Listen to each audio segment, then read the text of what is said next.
Oke, ya, Assalamualaikum warahmatullahi wabarakatuh. Nah, hari ini kita akan membahas tentang salah satu komponen elektronika yang cukup banyak dipakai dalam era sekarang ini, ya, dari dulu sampai sekarang. Karena ini adalah salah satu komponen aktif, ya, yaitu transistor. Nah, transistor merupakan salah satu komponen elektronika yang juga merupakan pengembangan dari dioda. Ya, dari video sebelumnya kita sudah bahas dioda, sekarang kita bahas kelanjutannya yaitu transistor. Nah, transistor sendiri banyak sekali fungsinya, ya.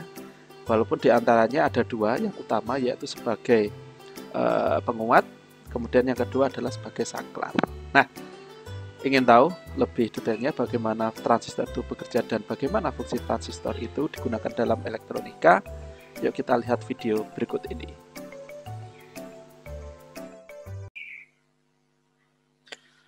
Oke, ya, sekarang kita masuk ke pembahasan tentang transistor, ya, di mana transistor tadi sudah disebutkan bahwa merupakan salah satu komponen aktif yang paling banyak digunakan di piranti elektronik. Oke, mungkin adik-adik semuanya, ya, teman-teman semua sudah pernah membaca mungkin semacam pengertian, ya. Pernah nggak mendengar bahwa semakin canggih atau semakin baru generasi prosesor itu sekarang sudah Core i9 generasi kesekian, ya, berarti semakin baru atau semakin canggih sebuah prosesor komputer, ya, maka di dalamnya semakin banyak transistor yang tersedia, ya, sekian juta transistor dibuat atau difabrikasi, dikompres menjadi satu buah chip kecil yang isinya berjuta-juta transistor di situ. Nah, dari situ jelas bahwa komponen dasar atau penyusun dasar dari sebuah prosesor itu adalah transistor. Jadi kebayang bagaimana pentingnya komponen berikut ini. Oke, lalu apa sih transistor itu? Ya, transistor adalah merupakan salah satu jenis komponen aktif, ya, yang dapat digunakan sebagai yang pertama sebagai penguat, kemudian yang kedua adalah sebagai saklar elektronik, yang ketiga sebagai penstabil tegangan, modulasi sinyal dan sebagainya. Banyak sekali, ya, manfaat yang bisa dihasilkan oleh komponen yang satu ini, ya. Namun yang paling banyak digunakan itu bisa untuk stabil tegangan, saklar elektronik dan sebagai penguat seperti itu. Kemudian kenapa kok transistor itu kok bisa digunakan sebagai saklar elektronik? Nah, ini tak lepas dari pengertian yang ketiga, ya. Transistor dapat berfungsi semacam keran listrik, ya. Jadi kalau teman-teman mempunyai keran, kalau kita putar tuasnya, kita putar kepala kerannya, maka air akan mengalir seperti itu. Nah, sama seperti transistor nanti, apabila salah satu kakinya kita picu dengan menggunakan tegangan, maka akan terjadi aliran arus pada transistor tersebut. Nah, sebelum kita picu, ya, kaki basisnya nanti dengan menggunakan tegangan, ya, tidak ada arus yang mengalir antara kolektor ke emitor seperti itu. Nah, di mana apabila nanti keran tersebut menyala, katakanlah, ya, dalam hal ini transistor, itu ada dua, ada yang berdasarkan arus inputnya atau tegangan inputnya. Nanti akan ada dua jenis transistor yang akan kita bahas. Yang pertama adalah jenis BJT atau bipolar junction transistor, kemudian ada FET, ya, field effect transistor. Nah, nanti akan kita bahas setelah ini. Nah, kemudian untuk bentuk-bentuk komponen transistor itu seperti ini, ya, macam-macam. Mungkin yang biasa kita kenal yang bawah ini seperti ini, tapi sebenarnya model transistor itu ada cukup beragam. Nah, ya, ini untuk yang bipolar junction transistor ada yang tipe NPN sama PNP, ya. NPN itu adalah negatif positif negatif. Simbolnya seperti ini, ya, ada panahnya keluar. Kalau yang PNP positif negatif positif itu kaki emitornya itu tanda arah panahnya masuk ke dalam seperti ini. Nah, kemudian untuk yang jenis FET, ya, field effect transistor, nah, ada banyak sekali. Cuma mungkin nanti tidak akan kita bahas terlalu detail karena yang sering sekali digunakan itu adalah yang tipe BJT seperti itu. Oke, ya, kita mulai yang pertama yaitu bipolar junction transistor. Di sini transistor mempunyai 3 kaki atau 3 terminal. Saya kira ini sudah paham semua, ya, mungkin sudah pernah membahas ini sebelumnya mungkin di SMA atau mungkin di tempat lain, ya. kaki dari transistor itu ada 3, yaitu basis, emitor, dan kolektor. Nah, seperti ini. Jadi kalau kita lihat pada simbolnya, simbol transistor itu ada 2, ya, yang BJT, ada yang PNP, ada yang NPN. Nah, ini basisnya tuh yang ini nanti untuk pemicu. Ini ada emitor, ini ada kolektor, ya. Nah, kalau ada tanda arah panah masuk pada kaki emitor, berarti dia yang PNP. Kalau yang NPN, kaki emitornya keluar seperti ini, ya. Bisa tahu bedanya ya. Nah, seperti ini, ya. Ini kolektor basis emitor. Ini basisnya kalau yang tipe PNP berarti basisnya bernilai negatif, kolektor dan emitornya bernilai positif. Begitupun kebalikan, ya. Kalau yang NPN, kaki kolektor sama emitornya adalah negatif, basisnya adalah positif. Oke, jadi modelnya mirip-mirip seperti ini ya. Kalau kita bahas, basis itu adalah sebagai pemicunya, seperti kayak tuas kerannya itu. Ya. Jadi kalau tuas kerannya itu kita tidak putar, maka tidak akan timbul aliran pada kolektor dan emitor. Kalau ini kita ibaratkan seperti pipa air, maka posisinya pipa itu adalah tertutup karena basisnya itu belum terbuka atau kerannya itu belum terbuka. Namun apabila kaki basis ini kita buka, kita berikan tegangan sekitar 0,7 sama seperti dioda, maka nanti akan timbul aliran arus di sini. Atau mungkin kalau dalam pipa berarti ini ada aliran air. Nah, itulah kenapa transistor itu juga bisa disebut sebagai saklar. Ya. Nah, kenapa kok bisa disebut sebagai saklar? Karena banyak hal dalam komponen elektronika itu kan kita tidak mungkin menyalakan saklar itu satu-satu, tidak. Padahal banyak sekali komponen elektronika, terutama di bidang digital itu kan mungkin nanti akan dijelaskan di pertemuan berikutnya, itu tentang digital, ya, dasar digital itu kan bilangan biner ya, 0 sama 1. Nah, itu mirip dengan teori saklar, nanti akan dijelaskan bagaimana itu teori saklar pada gerbang digital.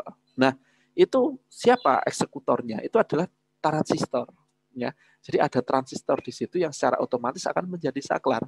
Sehingga kalau bahasa pemrograman itu adalah and if, ya, if then dan lain sebagainya, itu adalah transistor-transistor yang bekerja sesuai dengan perintah dari bahasa pemrogramannya. Oke.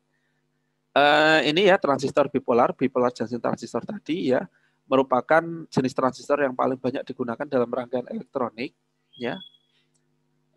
Ini termasuk dari material semikonduktor, ya.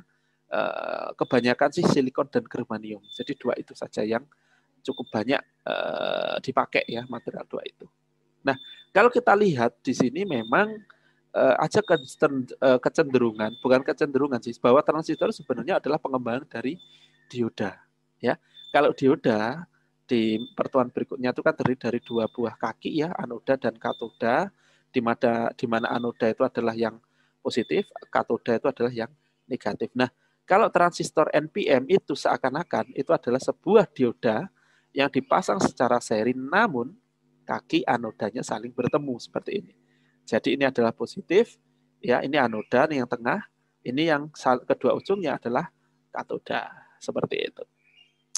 Begitupun pula dengan yang PNP, ya. Berarti itu adalah 2 buah dioda yang dipasang secara seri yang kaki katodanya itu saling berhubungan. Ini ya, ini adalah kaki katoda di sini ya.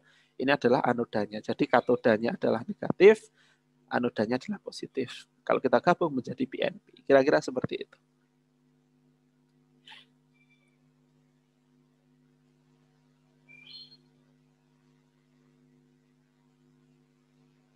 Sebentar.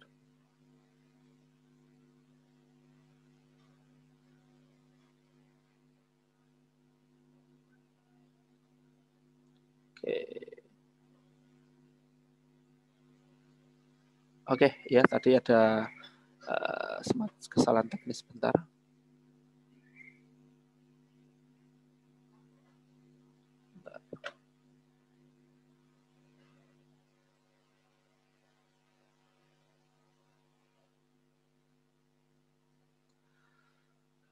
Oke, ya. Berikutnya adalah transistor sebagai penguat arus, ya. Nah, Ini adalah fungsi yang pertama. Jadi transistor sebagai penguat. Jadi kita perlu menguatkan sinyal. Ya, dalam hal ini adalah sinyal listrik.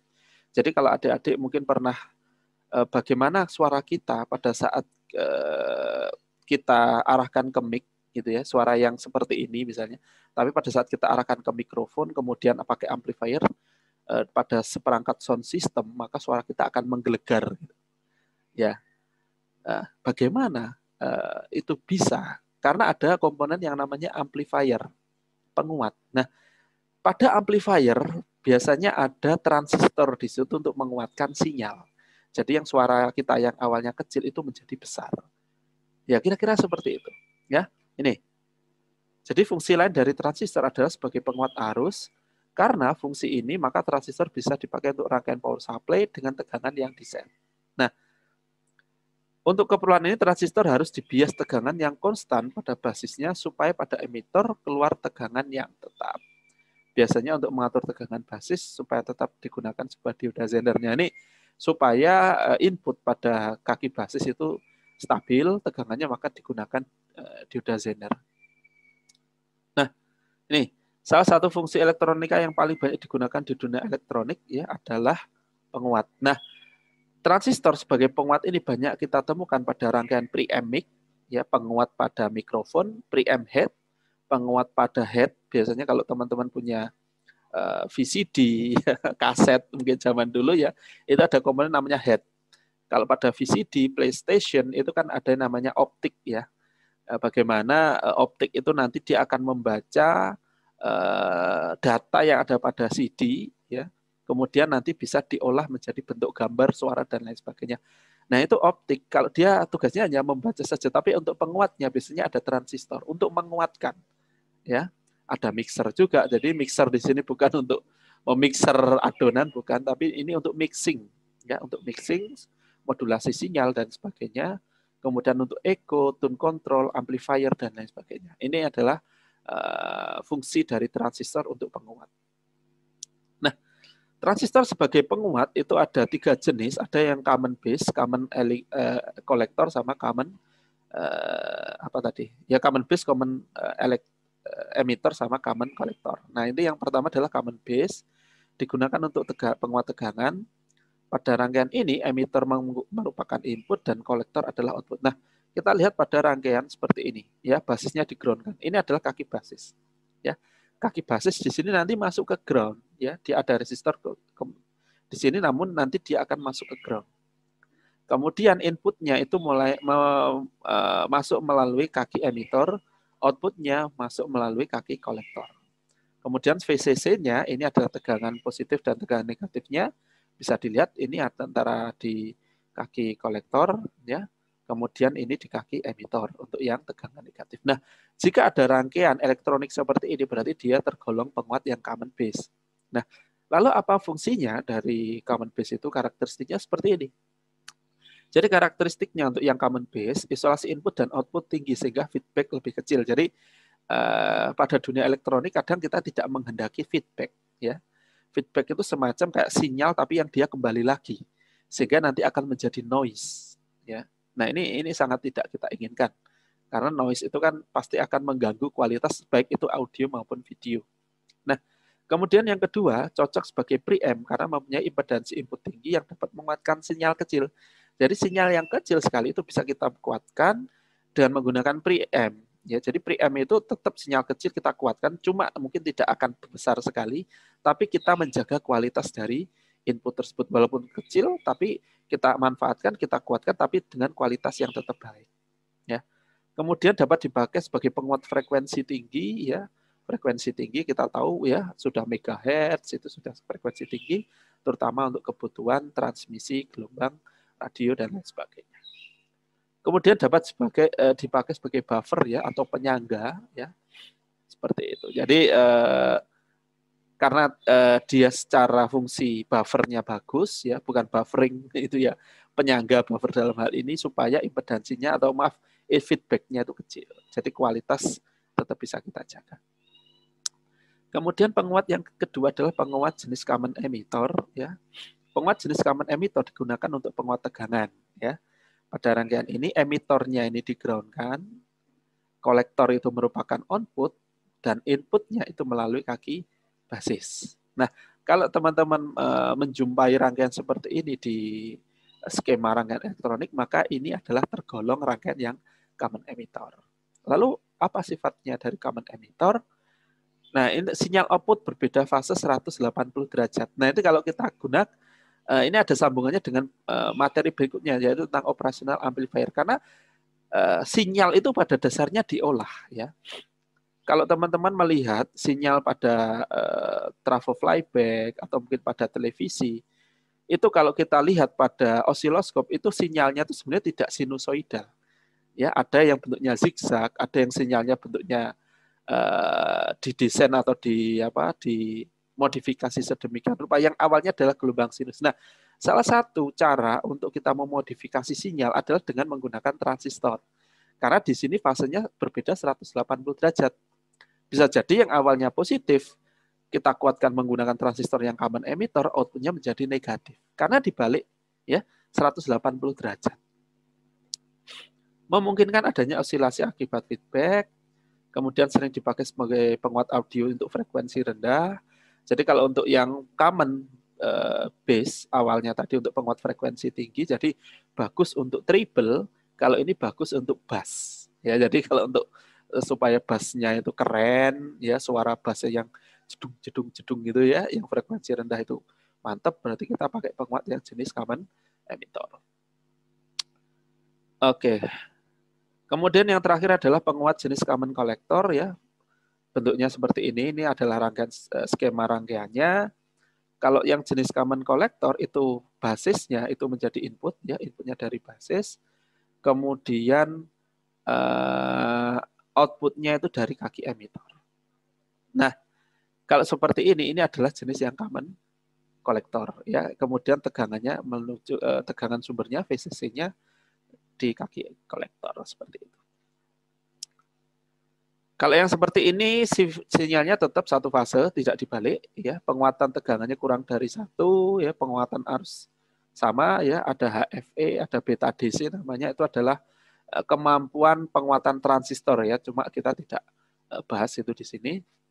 Impedansi input tinggi dan impedansi output rendah sehingga cocok untuk buffer. Ini juga sama seperti common base tadi, dia bagus untuk buffer.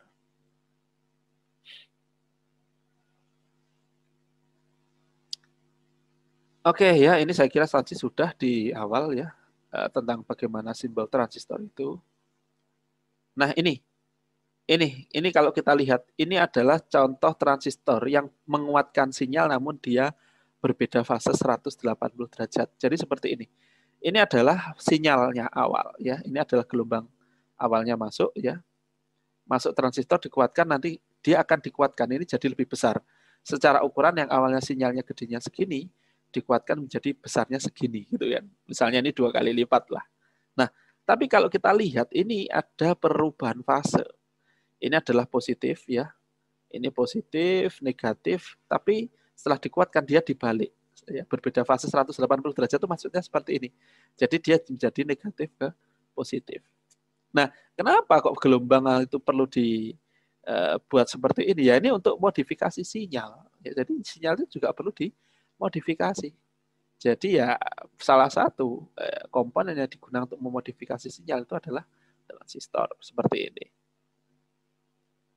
Nah, itu tadi yang pertama, bagaimana transistor itu untuk penguat. Yang kedua adalah bagaimana transistor itu menjadi saklar. Nah, kita lihat seperti ini. Kita baca dulu ya di sini. Transistor akan mengalami cut off atau terbuka apabila arus yang melalui basis sangat kecil. Sehingga kolektor dan emitor akan seperti kawat yang terbuka.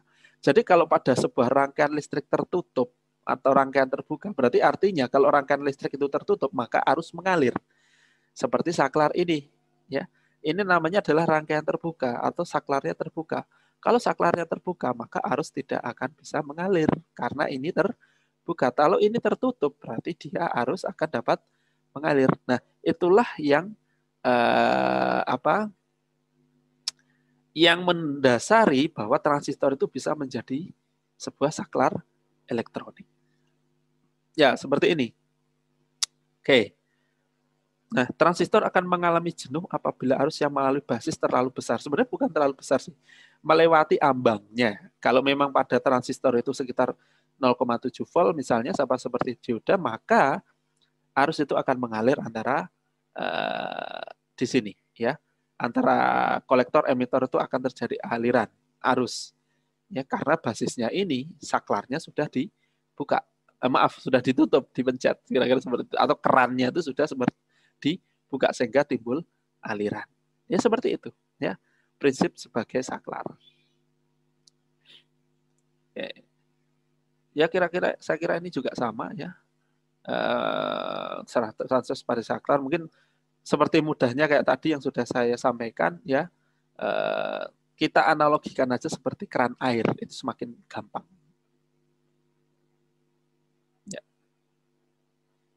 Ya, saya kira ini juga sama aja. Tapi kalau ini untuk transistor jenis FET, ya, FET. Lah, oke. Lalu apa bedanya antara bipolar junction transistor dengan field effect transistor? Ya, kalau BJT selalu memerlukan arus basis walaupun itu kecil. Ya, jadi transistor yang jenis bipolar itu mau nggak mau basisnya itu harus ada arusnya. Dia tidak akan bisa bekerja tanpa arus walaupun itu kecil. Kemudian mungkin saya akan lebih condong ini yang nomor 4, ya, yang lain mungkin nanti bisa dibaca. Ini yang penting.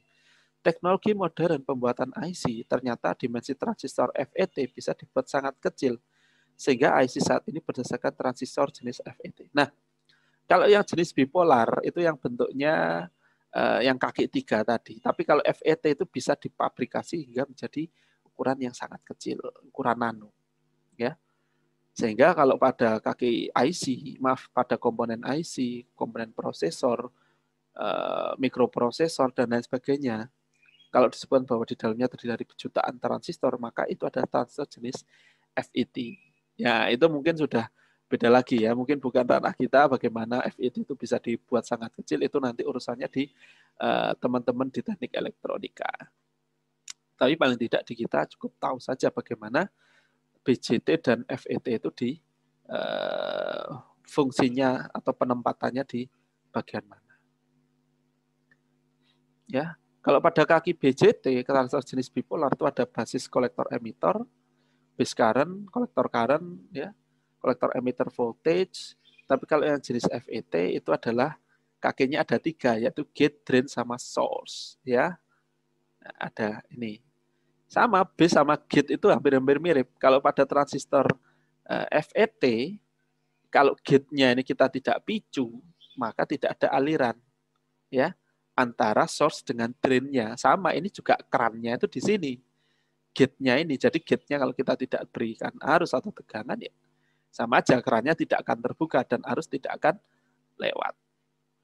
Nah, kalau jenis-jenisnya ya banyak, ya, tapi kita cukup tahu saja, ya.